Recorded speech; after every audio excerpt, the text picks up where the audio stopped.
Edge is going to WrestleMania after returning from a career-threatening injury, and people are still turning on him? Hey, stay connected. Follow Pro Wrestling Bits. Edge is supposed to be in the midst of the feel-good story of 2021.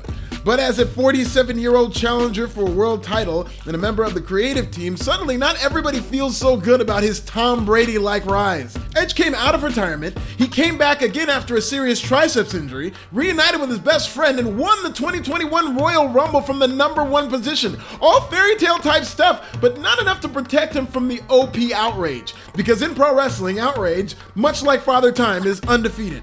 It doesn't matter who you are. Edge is actually an OG of the internet darlings. Early in his career, he was celebrated by hardcore fans as part of Paul Heyman's SmackDown 6. And even as he became a main eventer and an 11-time world champion, he was still celebrated by the IWC as the edgier alternative to John Cena.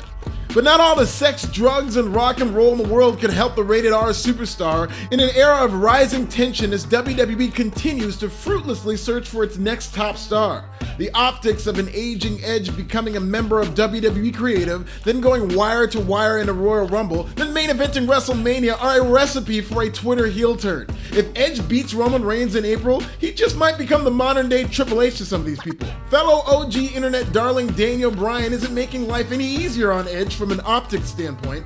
Despite Bryan's similar role as a player coach who works with creative, Bryan has gone in the complete opposite direction of Edge, losing to career good hands like Cesaro, who isn't even half the star Bryan was at his peak, and, listen closely, will never be a perennial main eventer ever.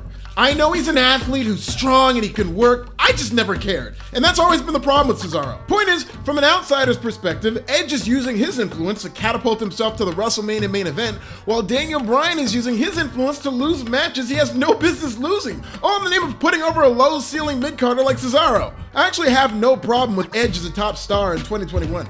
He still cuts one of the best promos in the business, and WWE has done such a poor job building up new stars that Edge is one of the few WWE superstars I get excited to see in a WrestleMania main event against either world champion on Raw or SmackDown, because the man isn't challenging for the NXT title. Stop it. But as much as I do like the Edge comeback story, Edge fatigue could be setting in. After appearing on Raw, SmackDown, and NXT last week, Edge's week in the winner's circle surprisingly didn't translate to an increase in viewership. Raw's increase was negligible with zero competition from football, while SmackDown and NXT were actually both down despite semi-advertised appearances from Edge. This pattern continued this past Monday as Raw was down almost 10% in another episode featuring Edge.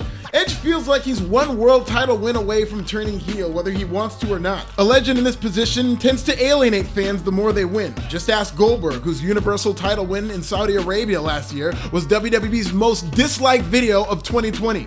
Coming off a win in the oldest Royal Rumble of all time, and with WWE headed into an elimination chamber where 5 of the 6 combatants are in their 40s, Edge is beginning to feel more and more like he might be part of the problem in WWE, which continues to cling to its past in ways that are more concerning than ever.